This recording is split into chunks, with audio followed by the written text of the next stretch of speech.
Coucou tout le monde, j'espère que vous allez bien. Je vous retrouve aujourd'hui pour ma seconde chronique vidéo.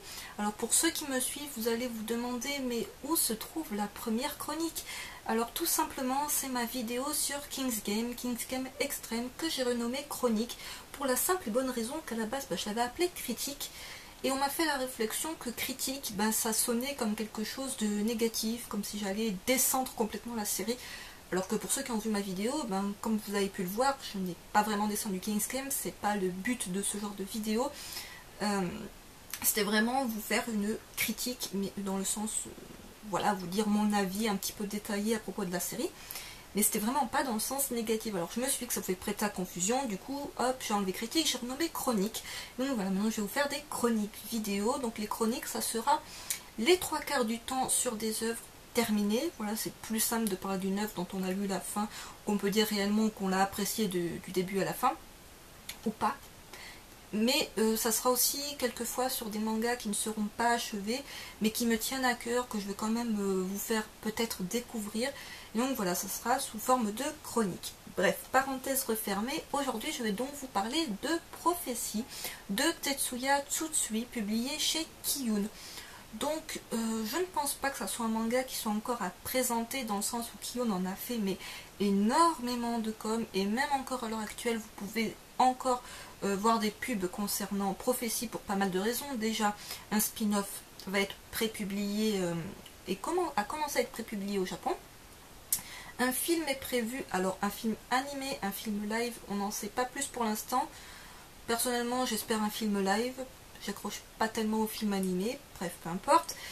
Ensuite, Kiyun a proposé une offre, voilà, parce que Kiyun, pour ceux qui l'ignorent, fête ses 10 ans cette année, et a décidé donc depuis le 20 mars, en fait, si vous achetez 2 mangas Kiyun dans les librairies participantes à l'opération, on vous offre un t-shirt à l'effigie de Prophétie.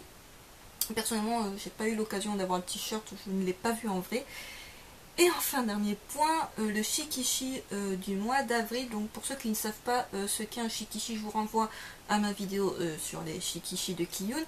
Du mois donc d'avril sera à l'effigie de Paperboy. Donc voilà, pour pas mal de raisons, la série fait encore l'actualité. Et donc c'est vraiment pas plus mal parce que c'est une très très bonne série que personnellement j'ai suivi la publication de très près. J'ai acheté chaque tome le jour de sa sortie.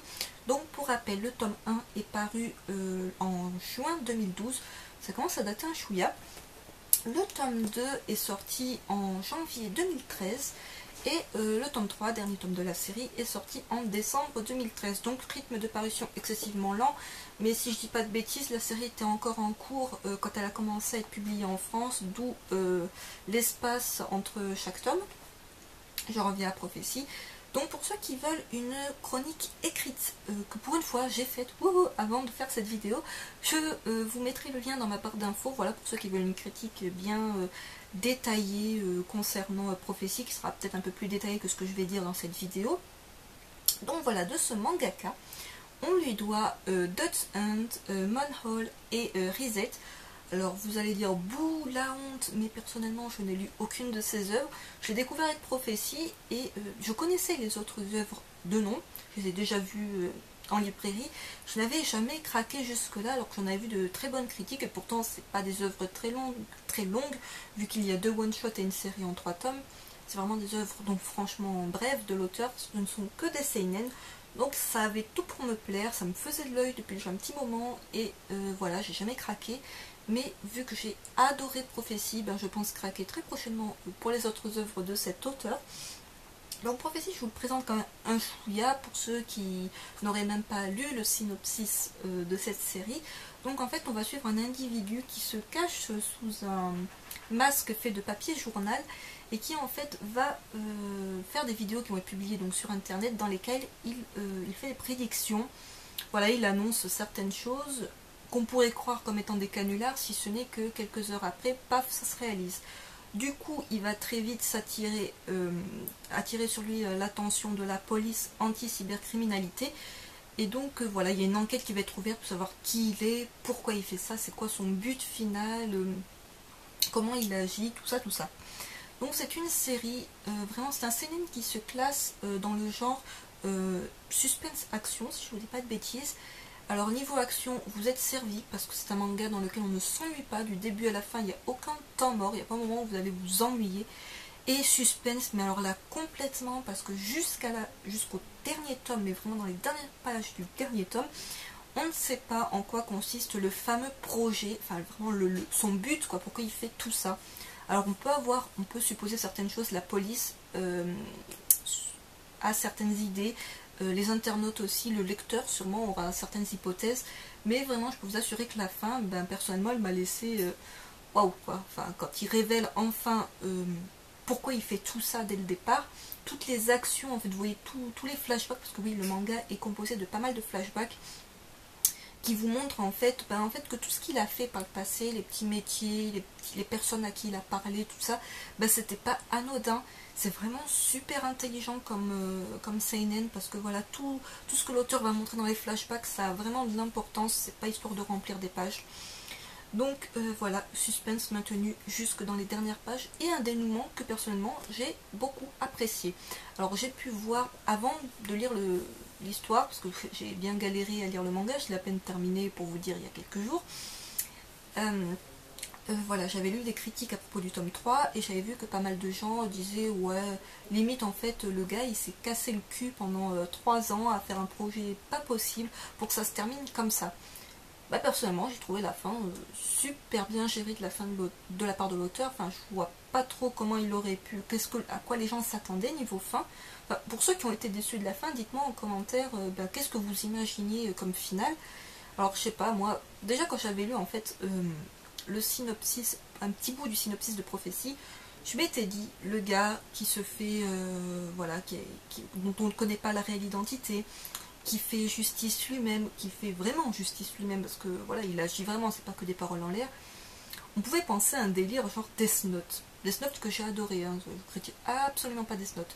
Les prophéties, il faut savoir que c'est beaucoup plus intelligent, c'est beaucoup plus poussé que ce qu'on voit dans Death Note, même si encore une fois je ne critique pas Death Note, c'est quand même un des mangas qui m'a fait apprécier les mangas à la base, peu importe, ce n'est pas le sujet de cette vidéo, mais voilà, c'est beaucoup plus intelligent que ça, parce que bon d'accord, il y a ce type qui va faire, qu'on va croire au début qu'il se fait justice lui-même, on ne sait pas trop s'il fait ça pour la politique, pour l'argent, pour la renommée.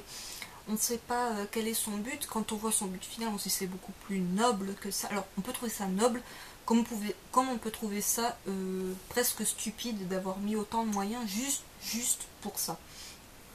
Mais donc voilà, c'est quand même un manga super intelligent aussi dans le fait que l'auteur fait une réelle critique alors de la société, des travers d'internet. Pourquoi? Parce que les internautes, ils sont gentiment cachés derrière leur anonymat, et ça va leur permettre de dire et de faire pas mal de choses pas tout le temps positive, et donc voilà, c'est une très bonne critique de ce côté-là, de la part de l'auteur, qui est vraiment bien abouti, je trouve. Et donc voilà, c'est vraiment un manga dans l'ensemble que j'ai adoré. Alors j'en avais eu déjà de très très bonnes critiques, je veux dire, si Kiyun en a fait autant de matraquage médiatique, c'est pas pour rien quand même. Donc je confirme, ce n'est absolument pas pour rien, c'est un manga qui je pense dans les années restera culte. Et donc je conseille fortement aux gens qui cherchent un seinen vraiment avec une histoire très prenante, vraiment intelligente. J'insiste sur le fait que c'est intelligent. C'est vraiment, tout est très bien pensé de la part de l'auteur. Donc je vous montre un peu graphiquement ce que ça donne. Alors là encore, j'ai vu des critiques dans le genre ouais, niveau dessin c'est sympa mais sans plus. Donc pour moi je trouve le trait de l'auteur, je vous montre, fin. Voilà, c'est des traits très fins, très détaillés, mais c'est surtout dans l'idée, je pense, d'être réaliste. Voilà, c'est un dessin qui se veut réaliste, et je trouve ça vraiment très beau, et ça se prête parfaitement à l'histoire. Côté édition, c'est Kiyun, donc j'ai envie de vous dire, il n'y a pas de surprise, c'est une très bonne édition. Vous avez un papier qui est de qualité, vous avez une seule, ça c'est un chouïa décevant, page couleur sur papier glacé au début de l'œuvre. Voilà, j'ai pas noté de fautes, d'erreurs. Voilà, il y a des maisons d'édition dans lesquelles voilà, les œuvres, c'est récurrent, il y a des fautes d'orthographe, il y a des fautes dans les noms, il y a des... Voilà, vous vous dites, bon sang, mais c'est pas possible, ils vont nous faire ça avec toutes les œuvres de leur collection. Concernant Kiyun, j'ai jamais eu de surprise de ce sort-là. Voilà, ça coûte 7,90 €. Donc certains peuvent dire Kiyun, c'est un chouïa cher.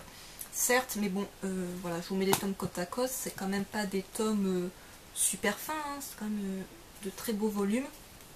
une très très belle collection. Donc voilà, un seinen que je conseille très fortement. Donc encore une fois, si vous voulez une critique un chouïa plus construite que ce que je dis dans cette vidéo, je vous conseille de vous référer à ma chronique écrite, où voilà, je rentre un chouïa plus dans les détails. Mais voilà, c'est à peu près tout ce que je voulais vous dire à propos de Prophétie, donc auquel j'ai mis 9 sur 10. Alors parce que ce n'est pas parfait, bien sûr, chaque manga, enfin le manga parfait je pense n'existe pas, il y aura toujours quelques petits défauts, même si ça reste comme une excellente lecture de A à Z, voilà, des personnages poussés, charismatiques. Alors même si niveau personnage charismatique, en fait il n'y en a réellement que deux, donc Paperboy, of course, hein, j'ai envie de dire, c'est le gars qu'on va voir partout, hein, sur les couvertures, sur les pubs, ça va être lui que vous allez voir.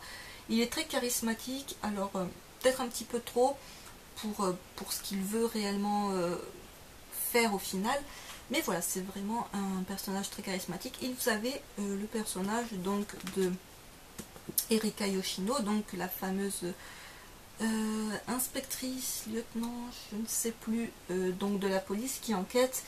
Donc il est un personnage très très froid, très charismatique aussi, mais dans le sens un peu plus, voilà, elle a un petit peu un personnage un peu, comment vous dire, pas exagéré, mais dans le sens où elle fait un petit peu tout le travail elle-même.